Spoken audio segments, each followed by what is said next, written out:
Magandang hapon po sa bawat isa. Sama-sama po natin labanan ang ating antok para sa pakikinig ng salita ng Diyos. Siguro okay na sa akin yung paminsan-minsan pumipikit basta nakikita ko lumalaban. May encourage na po ako nun. Tayo po ay humingi ng gabay ng ating Panginoon. O Diyos, maraming salamat po sa pagkakataon ito. Kayo po ang siyang dapat naming sambahin at bigyan ng papuri sa lahat ng napakaganda at napakadakila ninyong gawa sa aming buhay. Maraming salamat sa mga pribilehiyo, sa oportunidad na inyong patuloy na ibinibigay sa inyong mga anak upang aming maisapamuhay ang aming pagkakakilanlan bilang isang Kristiyano at sa pamamagitan, Panginoon, ng inyong awat biyaya. Narito kami sa inyong harap na nagpupuri sa inyo at nagbibigay, umaawit at nakikinig ng inyong mga salita, Panginoon. Gabayan niyo po kami muli at pagkalooban niyo po kami muli ng inyong awat biyaya at bigyan niyo rin po kami, Panginoon, ng wisdom, ng knowledge sa aming pag-aaral ng inyong salita. Purihin ka, O Diyos. Ito po ang aming dalangin sa ngalan ng aming Panginoong Hesus. Amen. Marahil ang ilan sa atin po ay pamilyar sa kaso na dinidinig ngayon sa Senado ng isang kilalang multinational pharmaceutical company na Belkens Pharma Incorporated. Ang kumpanya ito ay pagmamay-ari po ng professional doctors / businessmen na sa mga panahong ito, sila po ay humaharap sa mainit na pagdinig sa Senado. At ilan sa mga paratang sa kanila ay tinatawag na pyramid scheme na kung saan ay ang kumpanya ay nakakalikom ng malaking pondo o pera sa pamamagitan po ng pagre-recruit ng maraming mga investors. At hindi lamang ito, kundi sila rin po ay humaharap sa issue ng pagbibigay ng malalaki at mamahaling incentives gaya ng Lexus cars, trip to abroad, bonuses, farms, house and lot, at milyon-milyong halaga ng salapi sa mga doktor kapalit ng sapilitang pagreseta sa mga pasyente ng mga gamot ng kumpanyang Belkens Pharma Incorporated. At ayon sa mga senador, ito po ay maliwanag na conflict of interest para sa mga doktor na ito. At dahil ako ay may asawang isang medical representative, hindi ko po maiwasan na makinig sa kanyang aktibong pagsubaybay sa pagdinig nito sa Senado. Hindi po siya empleyado ng kumpanya ito, kundi dahil ang kumpanya ito ay isa sa pinakamalakas na competitor ng kanilang kumpanya. Kaya naman, napakainit ng mga katanungan sa kanila ng mga senador. Kini-question ang lahat ng mga bagay, bahagi ng kanilang kredibilidad, yung kanilang transaksyon, yung kanilang sistema, yung kanilang propesyon, paglabag, at marami pang ibang mga bagay. Alam nyo, ang mga ganitong uri ng pagkukwestiyon, yung ganitong uri ng krisismo, ay hindi na po bago sa karanasan ni Apostol Pablo. Ngunit ang kaibahan lamang, hindi siya kiniwestiyon o hindi po siya pinuna ng mga senador o sino mang tao, kundi siya ay kiniwestiyon, siya ay pinuna ng kapwa niyang mananampalataya at iglesia na kung saan siya mismo ang ginamit ng Diyos upang magsimula ng gawain sa kanila. Sila ay walang iba kundi ang mga taga-Korinto. Sila ay nagduda sa pagiging apostol ni Pablo at pinuna ang kanyang gawaing ministeryo. Buksan natin ang ating mga Biblia sa 2 Corinthians chapter 4 verses 1 to 6. 2 Corinthians chapter 4 verses 1 to 6.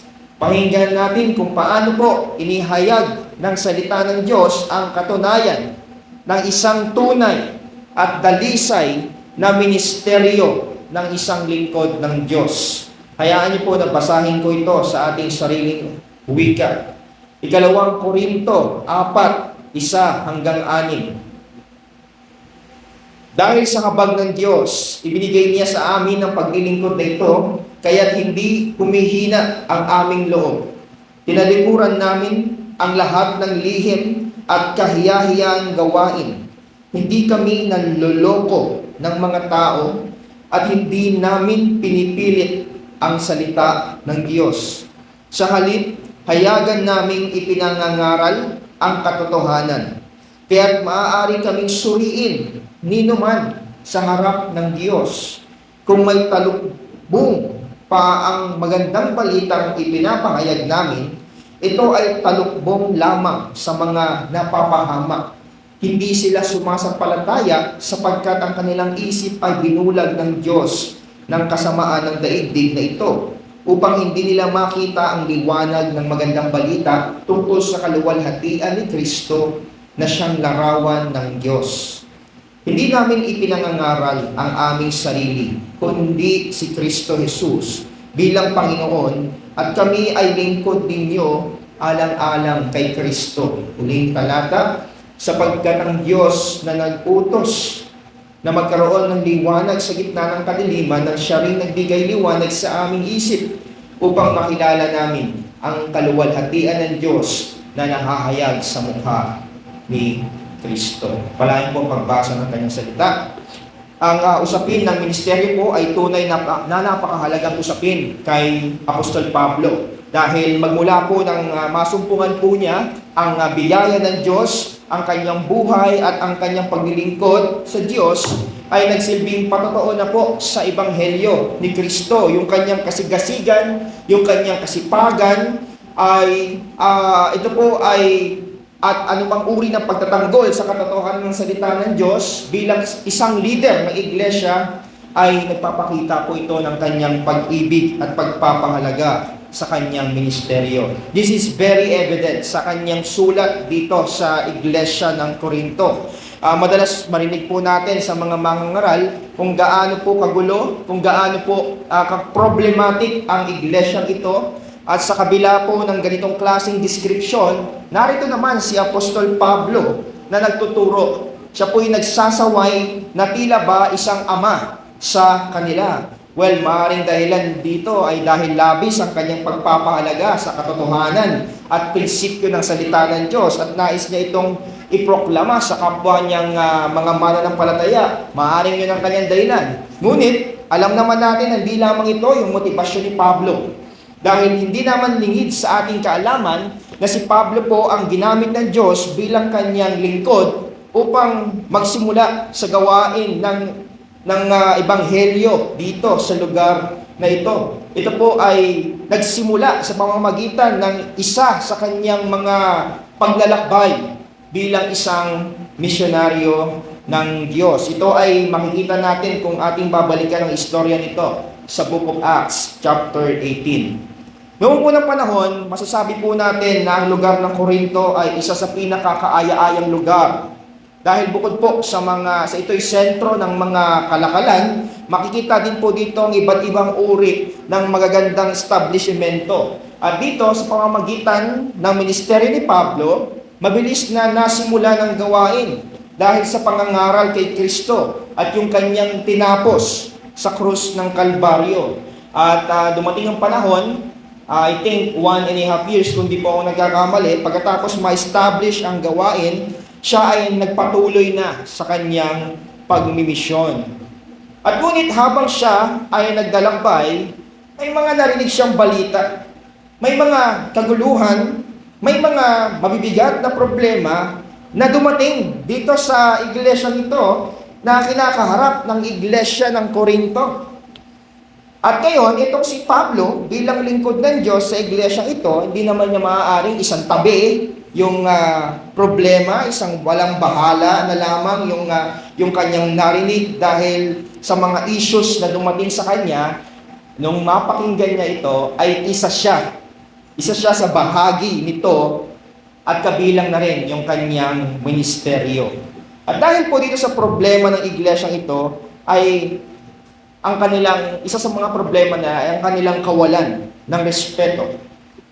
Ito po'y kawalan ng pagdududa sa ministeryo ni Pablo bilang isang apostol. At dahil dito, may ilang tao, o may ilang miyembro sa iglesyang ito ang nag-criticize sa kanyang pagtuturo at inungkat yung kanyang mga credentials bilang apostol, at mayroon ding nagkumpara sa kanya maging sa kapwa niya lingkod ng Panginoon. Ang alam nyo may isa akong alam na salita na maaari na maitugma natin sa karanasan ito ni Pablo. Ito ay ang tinatawag na character assassination.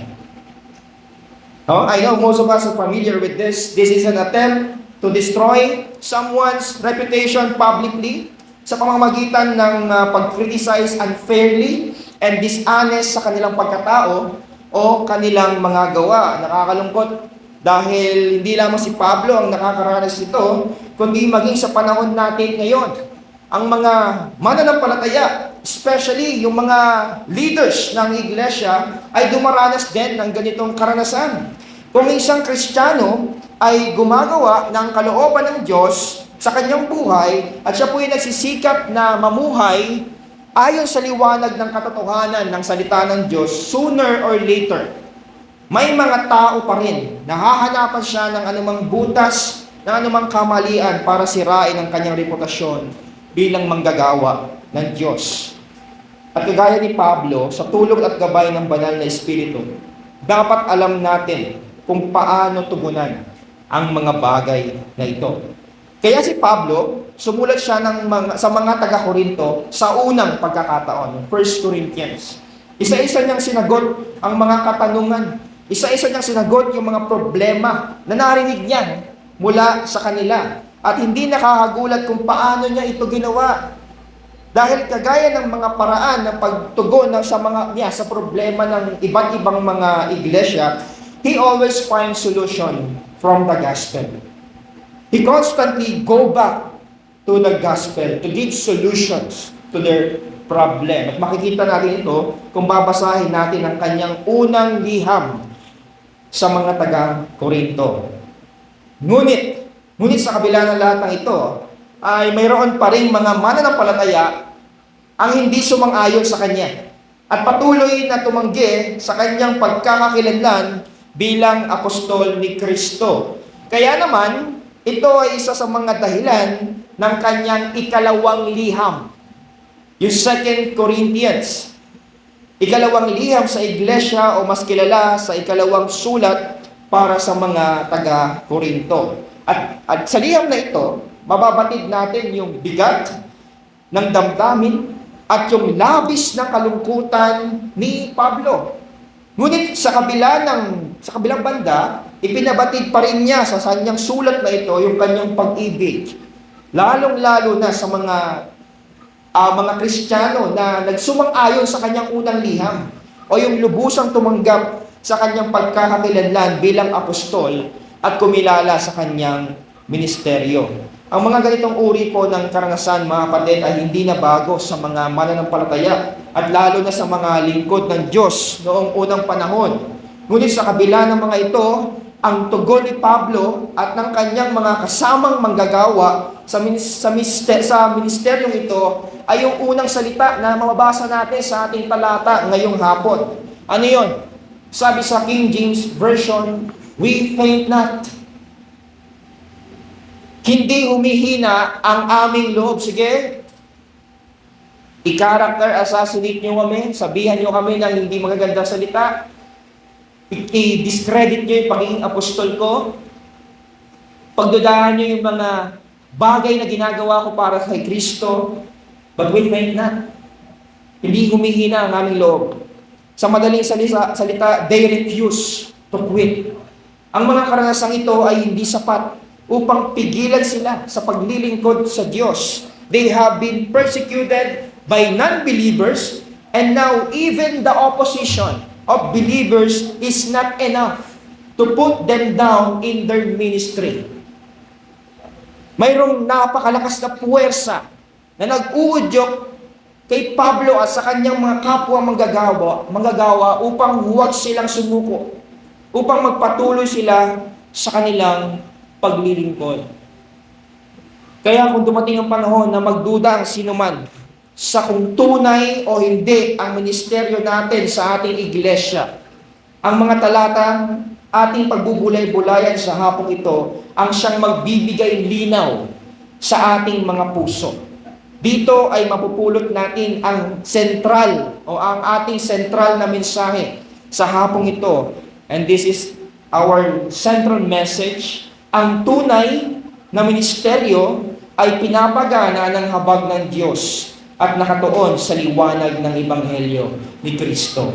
Ang tunay na ministeryo ay pinapagana ng habag ng Diyos at nakatuon sa liwanag ni Kristo. Isang bagay kung bakit hindi natinag ang ministeryo ni Pablo at ng kanyang kapwa manggagawa sa ministeryo ay dahil ito ay tunay. It was honest, it was genuine, it was true ministry. They may become tired in what they do, but not tired of it. Sa nakaraang kabanata, sa chapter 3, inilarawan po ni Paul ang kahangahangang tipan na ginawa ng Diyos sa mga lumalapit sa Kanya sa pamamagitan ng pananampalataya kay Kristo. At dito sa chapter 3 na to, sinabi ni Pablo na ang bagong tipan na ito ay nagbibigay daan sa mga tao na makita ang kaluwalhatian ng Diyos sa pamamagitan po ng katauhan ni Kristo. Ngunit kung wala si Kristo, anong sinabi niya doon? Kung titingnan nyo yung inyong mga Bibles, natatakpan ng liwanag sa mga puso ng mga tao na matitigas sa kasalanan at walang kakayahan sila na makita ang kaluwalhatian ng Diyos, dahil ang kaluwalhatian ng Diyos ay nahayag po ito sa katauhan ni Jesus. Ngunit ang mga pinatawad sa kanilang kasalanan sa pamamagitan ng biyaya ng Diyos, ay malaya na sila mula sa takip na ito na kumukubli sa kaluwalhatian ng ating Panginoong Jesucristo. At bilang resulta, sinabi niya sa chapter 3 na sila ay maaari ng tumingin sa kaluwalhatian ng Diyos at walang anumang takip na pumipigil sa kanilang mga mata at simula ng buhay na binago hango sa larawan ni Kristo. Ngayon, kung titingnan natin yung verses na yun, kung paano niya nilatag yung kanyang argumento doon sa chapter 3, makikita natin na ito ang ministeryo ni Apostol Pablo. Dinescribe niya lang kung ano yung ministry niya.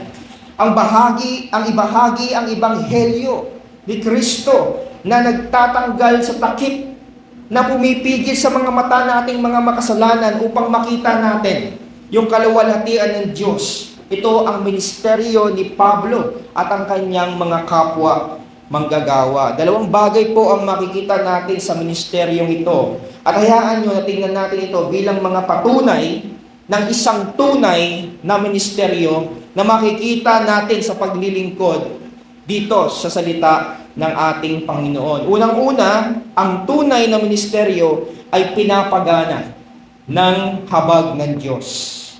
Pangalawa, ang tunay na ministeryo ay nakatuon sa Ebanghelyo ni Kristo. Samahan niyo po ako. Tuklasin po natin yung mga katotohanan ito. Ang tunay na ministeryo ay pinapagana sa pamamagitan ng habag ng Diyos. Tingnan natin ating mga Bibles, dahil sabi rito sa wikang Tagalog o sa ating sariling wika, dahil sa habag ng Diyos. Dahil sa habag ng Diyos.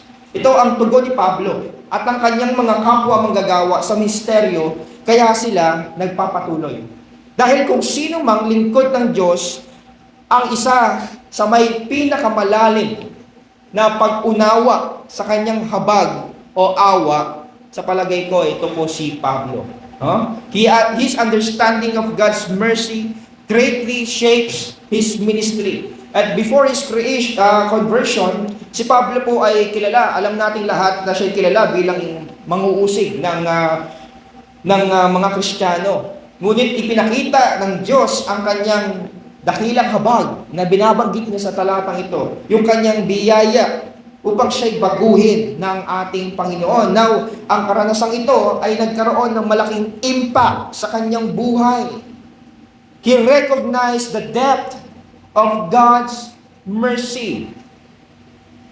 Maliwanag sa kanyang kaisipan na ito ay ang mag-uudyok sa kanya at sa kanyang kapwa manggagawa upang magpatuloy at huwag panghinaan ng loob. At dito sa mensahe, makikita natin na hindi lamang kalakasan ng loob ang dulot sa kanila ng habag ng Diyos. Diba? In verse 2, tingnan natin, sabi niya, tinalikuran nila ang lahat ng lihim at kahiyahiyang gawain. Sa King James Version, maganda yung mga salitang ginamit. Tingnan natin. Renouncing the hidden things of dishonesty and not walking in craftiness. Para bang sinasabi ni Pablo, na dahil sa naranasan nila yung habag ng Diyos na siyang naglagay sa kanila sa ministeryo ito, ay hindi kailanman sila manluloko ng tao. Never. Hindi sila manluloko ng sino man. At higit sa lahat, hindi nila gagamitin ang salita ng Diyos para sa sarili nilang kapakinabangan. They will never, ever twist. They will never distort the Word of God. Rather, they will openly proclaim the truth. And as Apostle Paul was saying these words, very evident yung kanyang confidence, di ba? Tingnan natin kung nakita natin gano'n siya ka-bold sabihin yung bagay na ito. Sabi pa niya, maaari nyo kami suriin. Everyone is welcome to look at how we conduct our lives. Parang yung gusto sabihin niya. Everyone, sige, suriin nyo kami kung paano namin isapamuhay ang aming pananampalataya, kung paano kami magturo. Yung mga kritikong ito na umaatake sa kanila are welcome to see for themselves. Niya si Apostol Pablo at ang kanyang mga kapwa manggagawa ay nagsasabi at gumagawa ng katotohanan. I was once given an opportunity na mag-speak sa isang leadership seminar sa mga estudyante sa isang university sa Angono Rizal. Ako po yung last speaker dito sa leadership seminar na ito. So napakinggan ko po yung mga naunang nag-speak sa akin. And one of the speakers in that seminar talked about criticism in leadership. And I remember na tinalakay niya yung tinatawag na destructive criticism. Ang destructive criticism ay ang pag-criticize negatively sa isang tao na walang basihan.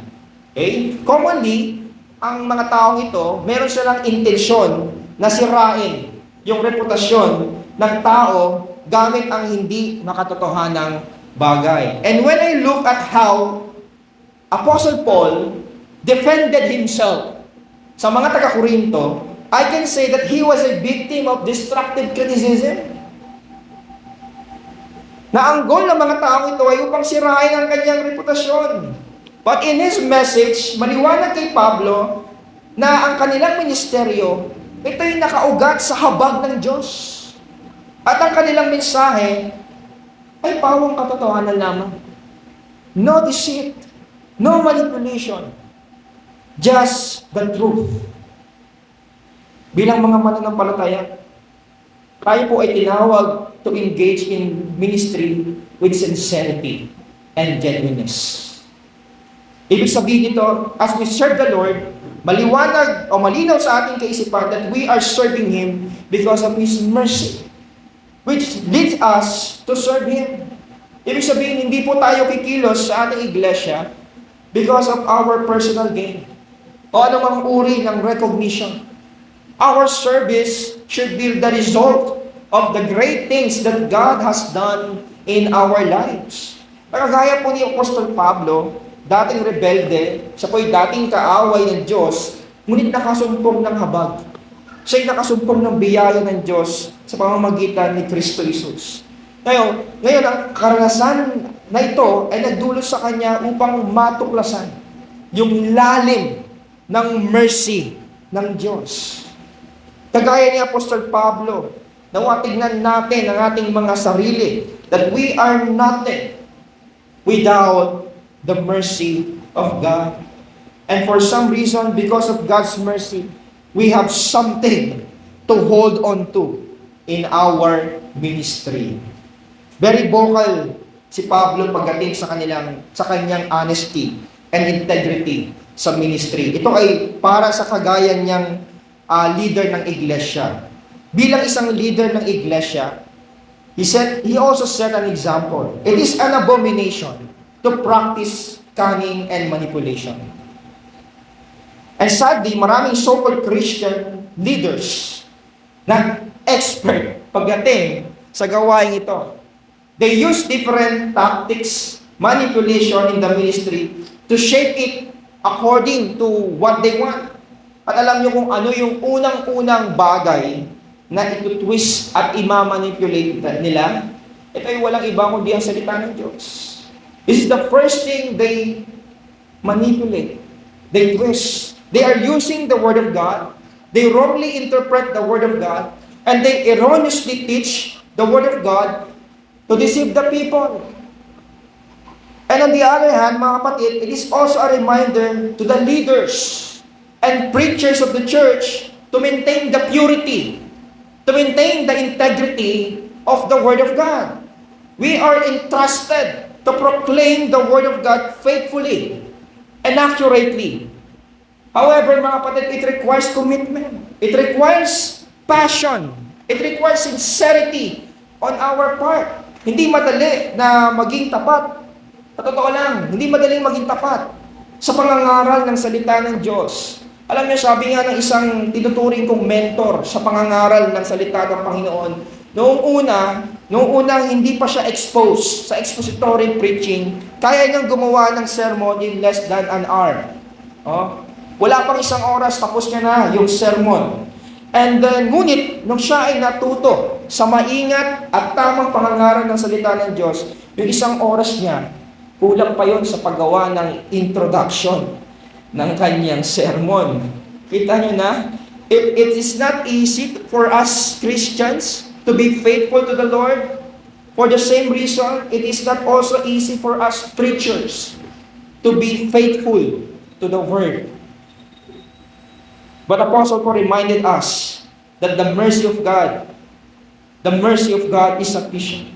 Sapat ang awa ng Diyos upang dalhin tayo sa tamang paraan ng pangangaral at pangunguna sa gawain para sa kanyang mga anak. Secondly, ang tunay na ministeryo ay nakatuon sa Ebanghelyo ni Kristo. Tingnan natin ito. Ang mga susunod na talata po ay titignan natin bilang konektado sa mga naunang pahayag ni Pablo sa previous chapter, which is chapter number 3. Ito po kung saan kinumpara niya yung naganap sa panahon ni Moses at ng mga Israelita sa kanyang ministeryo bilang lingkod ng Diyos. Dahil kung babalikan po natin yung Exodus chapter 34, nakapaloob dito yung kaganapan tungkol kay Moses, di ba? Bilang representative ng Israel sa ating Panginoon. Tingnan natin, pagkatapos niyang kausapin ng Diyos, I don't know if you are familiar with this or kung galing kayo sa Sunday school, alam niyo to. Pagkatapos niyang kausapin ng Diyos sa Mount Sinai, di ba nagliwanag yung mukha ni Moses? It reflects the glory of God. At nung makita ito ng mga Israelita, ano nangyari? Di ba natakot sila? Natakot sila. Ayaw nilang kausapin sila ni Moses. Kaya ginawa nila, tinakpan nila yung mukha ni Moses, or si Moses mismo pumayag, lagyan nila ng belo para hindi magliwanag yung glory ng Lord. Ang kaluwalhatian ng Diyos ay masakit ito sa kanilang mga mata dahil sa kanilang kasalanan. Kaya tinakpan ito ni Moses at ang mga Israelita upang sila'y maprotektahan mula sa kaluwalhatian ng Diyos. Ngunit tingnan nyo, sa chapter number 3, makikita natin dito, ngunit si Pablo bilang lingkod ng Diyos, sa kanyang panahon, ay hindi po niya tinakpan ang kaluwalhatian ng Diyos. Kagaya ng ginawa ni Moses. Bagkus, ano daw yung ginawa ni Pablo? Inihayag niya ito sa pamamagitan ng pangangaral ng Ebanghelyo ni Kristo. Ito yung bagong tipan ng Diyos na nagbigay daan sa mga tao na makita nila yung glory ng Diyos. Yung luwalhati ni Kristo. Saan nila makikita? Sa katauhan ni Kristo Jesus na ipinangangaral ngayon ni Pablo. Hindi niya tinakpan ito, bagkus ipinangaral. Binuksan niya yung kanyang kaluwalhatian. Ngunit kung wala si Kristo, sabi rin sa chapter 3, natatakpan ang kanyang liwanag sa mga puso ng mga tao na matitigas dahil sa kanilang kasalanan at wala silang kakayahan upang makita ang kaluwalhatian ng ating Panginoon. Ngunit sabi rito, ang pagsisisi at supagsampalataya kay Kristo ay ang sa tanging paraan upang lumaya sa takip na ito. At bilang resulta, kung sila ay sasampalataya kay Kristo, maaari nilang makita ang kaluwalhatian ng Diyos nang walang anumang takip na pumipigil sa kanilang mata at simula ng kanilang buhay bilang mananampalataya. Now in verses 3 to 4, nagbigay ng disclaimer si Pablo na kung mayroon pang talukbong ang ebanghelyo ni Kristo, ito yung takip, ito yung talukbong lamang para sa mga hindi sumasampalataya. May reason. Bakit? Dahil yung isip at mga mata nila ay binulag na ng Diyos ng kasamaan sa sanlibutan ito. Ito yung dahilan kung bakit gaano man kaliwanag ang liwanag ng kaluwalhatian ni Kristo na naipahayag sa Ebanghelyo, hindi pa rin nila ito makita. Hindi pa rin sila naniniwala. Dahil ito ay nakakubli pa rin sa kanilang mga mata. Now in verses 5 to 6, brethren, I hope everyone will appreciate how I really appreciate this statement. Napakaganda ng talatang ito. Hindi lang para sa mga ngaral, kundi pati na rin sa mga tagapakinig ng salita ng Diyos. In verse number 5, sabi rito, hindi namin ipinapangaral ang aming sarili, kundi si Kristo Jesus bilang Panginoon. At kami ay lingkod ninyo alang-alang kay Kristo. Paul emphasizes that the central focus of his preaching, the central focus of his ministry is not himself or anyone else but our Lord Jesus Christ alone. Kaya kung sino mang mangangaral ang hindi pinapangaral si Kristo at ang kanyang ebanghelyo, bagkus pinapangaral nila ay puro kasaganahan, tatagumpayan, kayamanan, kagalingan, salapi, pangangaral na nakasentro sa kagalingan ng tao at maging sa kanyang sarili. Ito po ay maliwanag na hindi tunay na ministeryo. Sapagkat ang tunay na ministeryo ay nakatuon sa ebanghelyo ni Kristo. Dahil ang ebanghelyo ni Kristo ay ang liwanag sa kadiliman ng mga makasalanan nila lang, ang liwanag ng kanyang mensahe.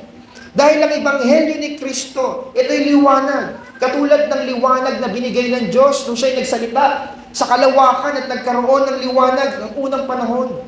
Ang kaluwalhatian ni Kristo ay magliliwanag po ito sa puso at isip ng mga mananampalataya. Kaya kaibigan, sa mga oras na ito, ang tanong sa iyo, nakita mo na ba ang liwanag ng Kristo? Hindi na ba ito nakakubli sa iyong mga mata at sa iyong isipan? Natanggal na ba yung belo na nakatalukbong sa magandang balita na sasagot sa masamang balita na dulot ng iyong kasalanan? Kung hindi mo pa ito nakikita, hayaan mong pakinggan mo ang mensahe ng Ebanghelyo. Na si Kristo ay iniwan niya ang kaluwalhatian sa langit at siya ay lumakad sa mundong ito ng may perpektong pagsunod sa batas ng Diyos. At sa krus, pinasan niya yung ating mga kasalanan. Siya po'y naghirap sa puot ng Diyos. Siya po'y namatay kapalit natin. At sa ikatlong araw, binuhay siya ng Diyos mula sa kamatayan. Siya ay umakyat sa langit. Siya ay naupo sa kanang kamay ng Diyos sa mga bilang ating dakilang saserdote. At inaanyayahan tayong mga makasalanan na pagsisihan ang ating mga pagkakasala at iatang sa Panginoong Kristo ang tanging ang ating pag-asa ng kaligtasan.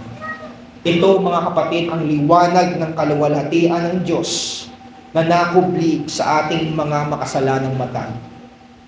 Titigan mo ito, kaibigan, upang maliwanagan ka sa kadiliman ng mundo mo. Ito ang iyong pag-asa. Ito ang iyong liwanag. At para sa mga mangangaral ng salita ng Diyos, kagaya ni Pablo, ituon natin ang ating mensahe. Ituon natin ang ating ministeryo kay Kristo. Ito ang kailangan ng iglesia. Ito ang solusyon sa anumang uri ng problemang espiritual ng mga mananampalataya. Isang napakagandang statement ni Charles Spurgeon. Sabi niya, "Never was a man blamed in heaven for preaching Christ too much." Never was a man blamed in heaven for preaching Christ too much. Come to think of it. Kung ikaw ay isang mangangaral, the safest and greatest preaching that you can preach is to preach Christ. Walang sino man ang may karapatang humadlang sa iyo kapag nasa pulpito ka. Dahil kakampi mo yung buong kalangitan. Kakampi mo ang Diyos kapag ipinapangaral mo ang kanyang anak. Ang liwanag ng sanlibutan ito. Nais kong magtapos sa isang bahagi ng napakagandang awitin. This song was written by Fanny Bolton. She was a very successful author, publisher, and poem writer. At nung siya'y namatay, yung awiting ito was actually sung at her funeral sa taong 1926. And the title of the song, I know that we are familiar of it, "Not I, but Christ." Not I, but Christ, be honored, loved, exalted. Not I, but Christ, be seen, be known, be heard. Not I, but Christ, in every look and action. Not I, but Christ, in every thought and word. Nawa ito ang tugon ng bawat mananampalataya sa kanilang paglilingkod at ministeryo para sa Diyos. Hindi ang aking sarili, si Kristo lamang. Si Kristo lamang. Panginoon, maraming salamat sa muling paalala sa amin mula sa aklat ng 2 Korinto. Maraming salamat sa reminder na ito sa amin bilang isang iglesia na pumasa sa inyong habag at ituon ang aming paglilingkod sa aming Panginoong Kristo. At ito rin po ay napakagandang reminder sa amin bilang mga preachers ng iglesia na sa aming bawat paghahayag ng salita ninyo, makita si Kristo, mapakinggan ang kanyang dakilang gawa. At salamat, Panginoon, dahil nalaman namin sa tuwing amin itong ginagawa, ay kakampi namin ang kalangitan, kakampi namin kayo sa pulpitong ito. Walang sino man ang may karapatang humadlang sa amin na huwag ipangaral si Kristo dahil siya ang liwanag ng daigdig na ito. Salamat sa encouragement sa buhay ni Apostol Pablo. Bagamat maraming Kristiyano ang nagkikriticize, nagkukwestiyon sa kanya, hindi siya nawalan ng pag-asa, hindi siya sumuko, bagkus siya ay sumandig sa inyong awa na nagsilbing motibasyon niya at ng kanyang mga kapwa manggagawa na magpatuloy sa kanilang ministeryo. Panginoon, bawat isa sa amin ay may kanya-kanyang ministry. Maliit man o malaki, anuman babae man o lalaki sa iglesyang ito, meron kaming kanya-kanyang ministeryo. Lord, tulungan niyo po kami na gawin ang ministeryo ito na may tamang motibasyon at may tamang focus. Ito ay walang iba kundi si Kristo lamang. Not we, not I, but Christ alone. Maraming salamat po. Ito po ang aming dalangin sa ngalan ng aming Panginoong Kristo. Amen.